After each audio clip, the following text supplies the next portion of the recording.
Hello everyone, this is the program Capital Ideas Life and I'm the host Michael Gibson. Today in our program we will tell you about the life of Russian people abroad. We will find out how Moscow supports its compatriots abroad and unites the entire Russian world. Today on the program, Moscow, the capital of the Russian world. How the Russian government works with its compatriots living abroad. The TV channel and website Big Asia, an informational resource that brings together compatriots from all over the world. The House of Russia Abroad, named in honor of Solzhenitsyn, how the memories of Russian emigrants are preserved in Moscow.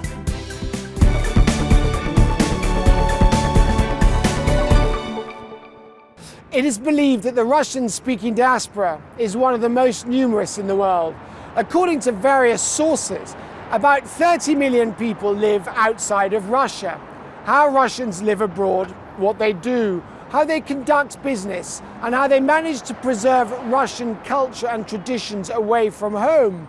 All this is in the program today. Compatriots are people who were born, living, or have lived in one country, as well as their direct descendants, regardless of those descendants' nationality, language, religion, cultural heritage, traditions, and customs. The law on compatriots was adopted in the Russian Federation on May 24, 1999. This date became the starting point for the formation of a worldwide social movement of Russian compatriots.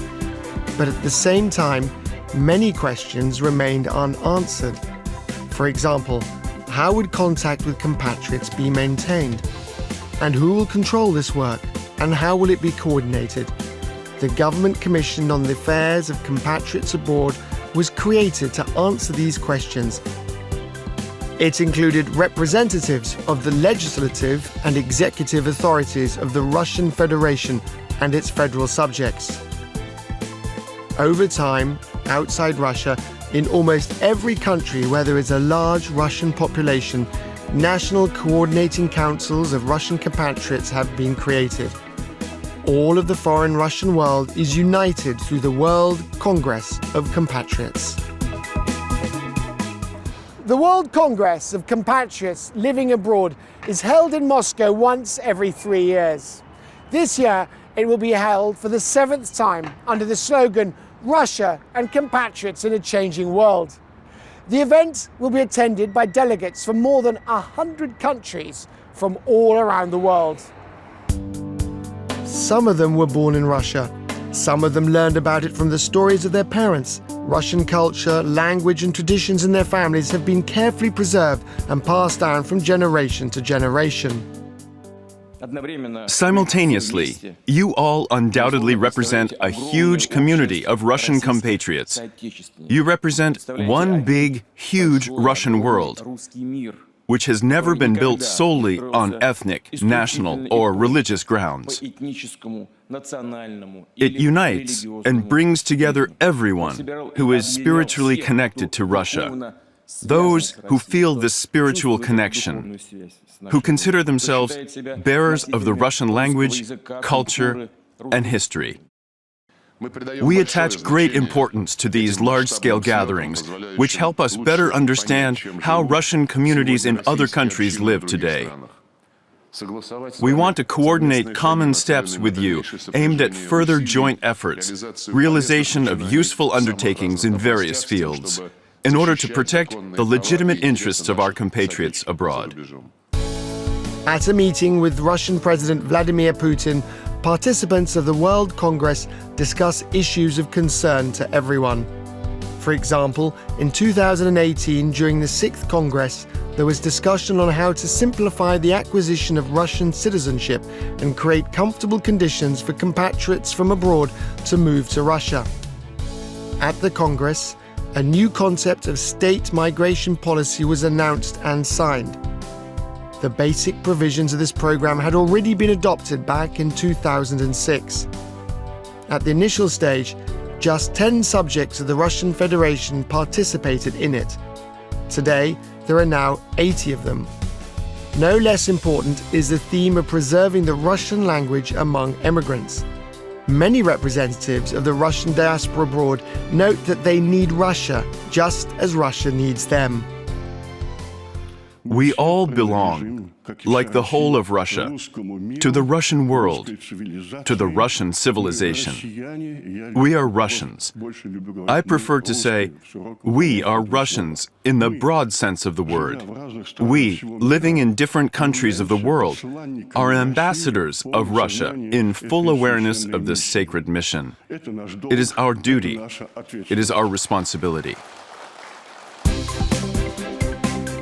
In the periods between the World Congress of Compatriots and the World Conferences of Russians Abroad, participants work together actively to implement various programs and bills. To find out how the Russian state is working with compatriots in different countries of the world, we came to the Ministry of Foreign Affairs of the Russian Federation. Hello, Alexander Byukovich. Good afternoon. Very nice to meet you. And I'm very pleased to meet you. Thank you for inviting me here. Thank you. I was very happy to receive your invitation for this interview. I hope that it will be very interesting. Alexander Nurizadeh heads the Department for Relations with Compatriots Abroad at the Russian Ministry of Foreign Affairs. He has been in the diplomatic service for almost 40 years. He has extensive experience in the central office of the ministry and abroad. In particular, for over 10 years he served as Consul General of Russia in Milan. Therefore, the subject of interaction with compatriots is particularly close to him. Why is it important for the state to work with compatriots? What is the purpose of this work? Generally speaking, the fact that we work with compatriots is not unique. 60 countries work to one degree or another on state support for their compatriots. Russia's work in this area is probably the most comprehensive. It takes into account all sorts of different areas. We are plugging in all the possibilities that we have, from government support to non-profit organizations to community organizations. From October the 15th to the 16th, the 7th World Congress of Compatriots will take place in Moscow. It is a very important event which, as you know, is held once every 3 years. How will this Congress differ from previous ones? It is the most representative platform for a dialogue between our people abroad and our state, and there really are a lot of issues to discuss. For the first time, the Congress is being held in a hybrid format, both face-to-face and online. Of course, we hope that most of the delegates will be able to come and participate in the live discussion. But it's not just up to us. We are monitoring the public health and epidemic situation. What are the most important projects, in your opinion, that the Department for External Economic and International Relations of Moscow is promoting? The Moscow city government is actively involved in the work of the Government Commission for Compatriots Abroad and in implementing our state policy on compatriots in general. It maintains ties with a wide range of enthusiasts, diaspora communities, and coordinating councils in more than 50 countries. This work is successfully coordinated by the Moscow House of Compatriots, established under the auspices of the Department for External Economic and International Relations of Moscow. The Moscow houses abroad provide real assistance in promoting programs to support Russian communities locally. I'm sure you know many interesting stories of compatriots. Which of them have struck a chord with you? Our compatriots managed to make a unique contribution to Italian culture, something the Italians remember with pleasure even today. Zinaida Volkonskaya, Nikolai Gogol, Maxim Gorky, Orest Kipriensky, Tarkovsky, Tchaikovsky, and many others lived and worked in Italy. Associated with Italy is the name of the artist Nikolai Benoit, who lived and worked in Milan and was director of the staging department of La Scala Theatre. In general, the Russian noble family, the Benoit family, is a special phenomenon in the history of world art. This family has given the world a huge number of remarkable artists, and not only, architects, stage designers, set designers, and others. Should we be waiting for the appearance of a web platform which will unite all the resources of the media activity of compatriots? Such a platform already exists. the internet portal of the World Coordinating Council of Compatriots. Last year, it was upgraded. It has acquired completely new content. Its content and appearance are now up to date. Fresh news, articles, and interviews are published on a continuous basis. The development of this digital platform continues, so I won't rule out that in the near future, there will be an internet channel devoted to the life of our compatriots abroad.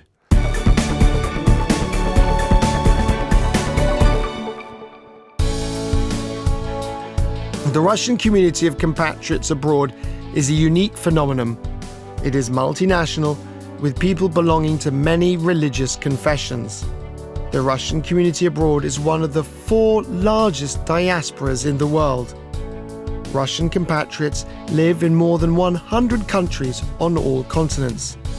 The largest Russian communities are in the countries not too far from Russia: Germany, Israel, the USA, and France. The total number of compatriots living abroad is about 20% of the Russian population. We must always support the Russian language abroad as well, and support Russian communities and the non-governmental organizations they establish. There are many organizations working in support of compatriots, such as the Fund to Support and Protect the Rights of Compatriots, the Ruski Mir Foundation, and so on. But the only state organization among these is the Russian Agency for Compatriots, and so the Russian Agency for Compatriots living abroad is called Россотрудничество. Providing this support is one of our main tasks. The Moscow government cooperates on an ongoing basis with more than 150 public organizations of compatriots scattered around the world. All of them live in different political and economic conditions and often need support in developing education, culture, sports, promoting the study of the Russian language, and preserving their historical legacy. The Moscow government also provides its compatriots with social and legal assistance and holds a great number of events in all countries around the world. These are numerous conferences, cultural festivals that we have been holding for many years in different countries, on different continents. These are interesting country conferences, forums that bring together entire regions.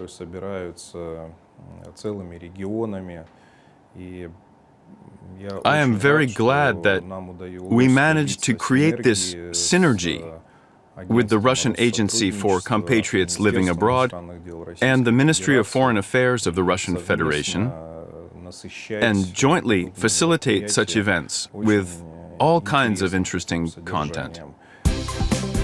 Informational activities are of great importance in working with compatriots. After all, not all members of the Russian diaspora have the opportunity to talk in person.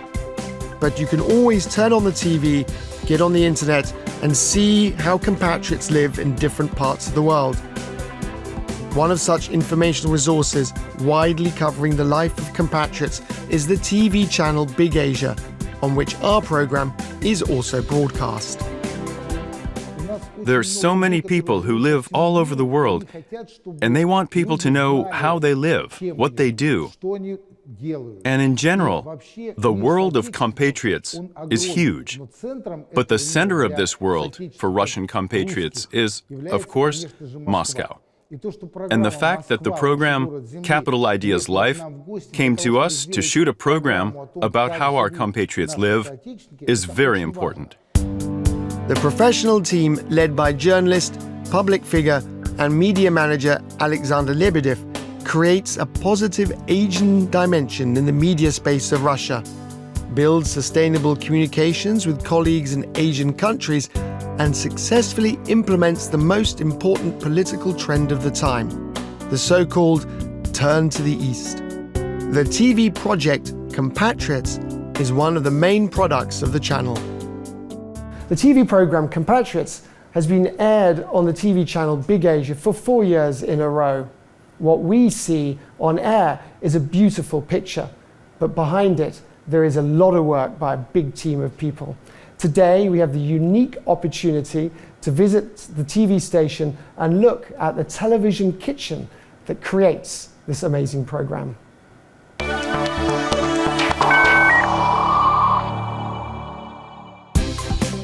From the very first days of broadcasting, it became clear this project has no expiration date and will always be relevant and in demand among viewers. And the thing is that this TV project is alive, and we're getting feedback. These people, our Russian compatriots, are already calling us and writing to us, and they are very active. We're impressed by them in this way, too, because they get to know each other with our help. They trust us. That's probably why our project is dear to us most of all. I think that this platform has become unique because we were probably the first ones to give our compatriots living abroad a voice. And we showed everyone. We gave everyone a voice. And I think they appreciated it. The digital program Compatriots tells about the life and activities of the Russian diaspora in all countries of the world. We interview them on Skype. They send us some projects themselves, press releases. They tell us stories. They call us. They write asking us to publish things from all over the world, anywhere, from Australia to Argentina, the United States, Canada. There are beautiful countries like Uganda, Malaysia, of course, the Commonwealth of Independent States and Europe. The list is really huge. Now, behind me, you can see a large green background. In the language of television people, it's called a green screen and is often used in television and in the movies. With the help of specialized editing equipment, I can go anywhere in the world in a matter of seconds.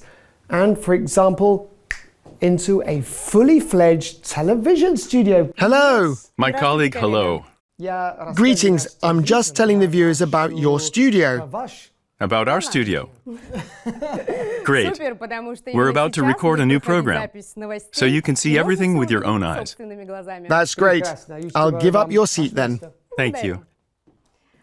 Hello, this is Big Asia TV with news from the lives of Russian compatriots living abroad. My name is Yevgenia Borovaya. Today on the program. The program broadcasts only good news. From it you can learn all about various international events that are organized and held by the government of Moscow, the Moscow House of Compatriots, as well as embassies of different countries and their cultural centers. We do a tremendous amount of work. We find news items, we rewrite them, we put them together, we send them to a copywriter who also submits edits, and of course, we read it all out. The program Compatriots is produced on the channel in several formats. For example, in the blogosphere column, people talk about their experiences living abroad. They share useful information on social networks and, of course, with the viewers of the TV channel Big Asia. The program also has an interview section where compatriots talk firsthand about their lives abroad. Another segment is Stories from Compatriots, in which the authors talk about people who have made Russia famous while living far away from it at different times. When I find a person, a protagonist for the next issue, for the next column, I look for a certain dramatic moment in his story and in his biography. That is, a certain twist. I'm looking for a certain moment that will touch the viewer on a human level. So they're about to start recording a program. So we should not make any noise and we're just going to watch very quietly.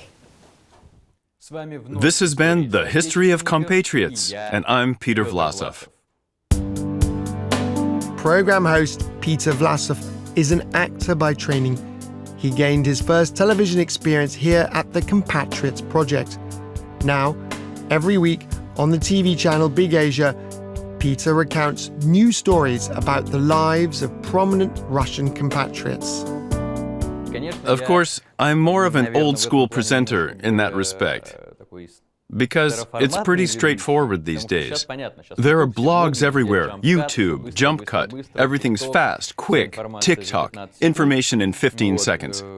But we get more substantive stories. And so my job is to try to make it not boring. Although Max's text is always so originally written that there's intrigue there. Do a little more and make a movie. After recording in the studio, post-production begins. At this stage of production, the footage is edited, graphics and music are layered in. You can initially see that there's a person on a green background. Then I fill in the design. I add the content, and you get a nice, bright and beautiful show. The newest installment of the program is complete. It is then handed over to the broadcasting department. A team of technical experts, headed by the program director, conducts the final check and puts the issue of the TV program Compatriots on the air. The Big Asia TV channel reaches 42 million people. The schedule of our TV channel is structured so that practically no program is repeated on the same day. Every hour, there's a newscast. And then there are thematic lineups where the entertainment content is. Feature films and documentaries are next to popular science programs. There's also social and political broadcasting.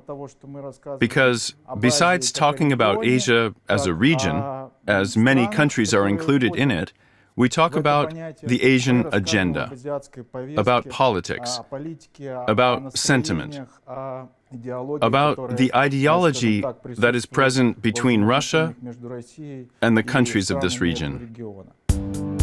Once the program is on the air, the team's work doesn't end. The editors start searching for new topics and developing new stories. By the way, over the 5 years of the channel's existence and 4 years of the Compatriots project, a great many news stories have accumulated. Specialists in the archive of Big Asia carefully select and save material using special software. This is the system that I use to archive material. It allows one to find the right picture and the right material in a short time so as not to delay the production process. The legal and financial departments of the TV channel Big Asia deal with the paperwork. Without this work, no program would be able to go on the air.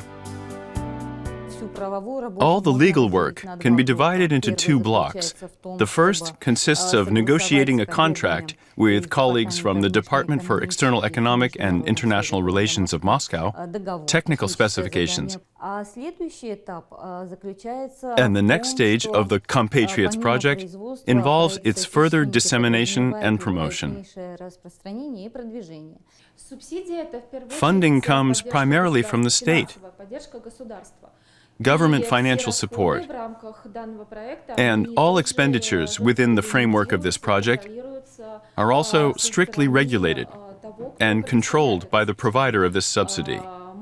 We have been reporting successfully for several years now. In fact, for the entire duration of the project. The Compatriots project has a huge section on the channel's website.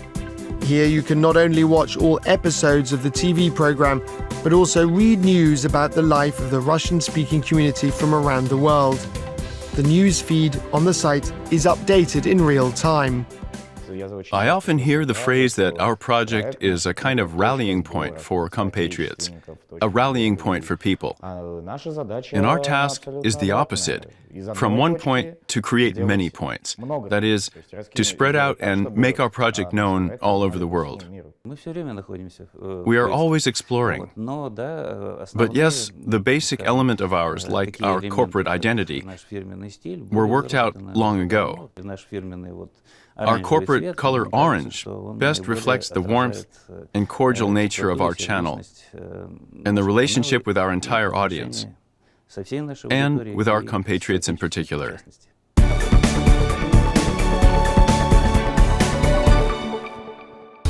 You can find out about how Russian compatriots live abroad now from the programs on the TV channel Big Asia. But how compatriots used to live, these stories are told through the expositions at the Museum of the Alexander Solzhenitsyn House of Russia Abroad, which is located in Moscow near the Taganska metro station.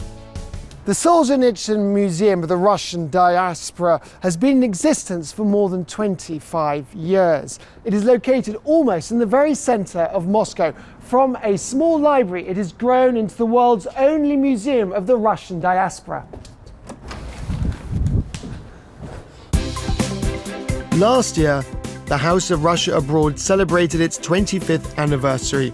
Today, it is Russia's largest cultural and research center that studies the lives of Russian emigrants abroad. It includes a library, an archive, and the museum itself. Here, the memory of people who in emigration have kept their native Russian culture and language is carefully preserved. Our collections are very large. We have about 120,000 books in our library. We have several 100,000 archival documents and 18,000 archival items. Of course, we could present only some of the items that we have in our collection at the exhibits themselves. Documents, books, photographs, and even clothes, all this was collected bit by bit by the staff of the House of Russia Abroad. An important detail, there are no purchased showpieces. The entire collection consists of gifts, mainly from Russian immigrants of the first wave and their descendants. These are things that were taken out of Russia after the Civil War of 1917 to 1922, as well as items and documents that belong to immigrants already in new countries.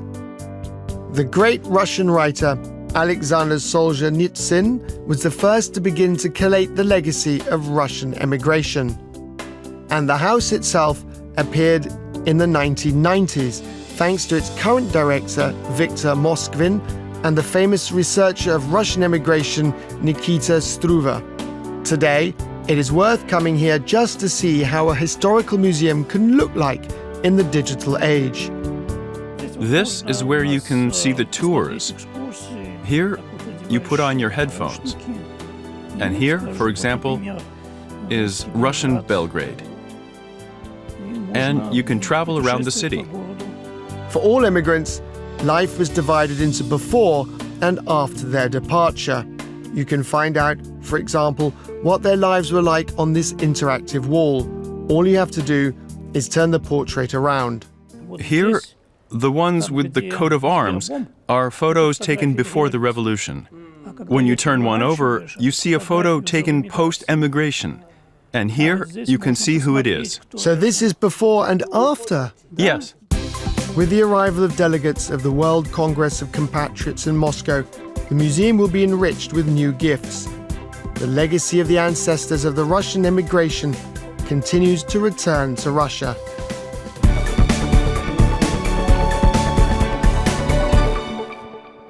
When we started preparing for this program, I could not even imagine how many people with Russian roots live all over the world.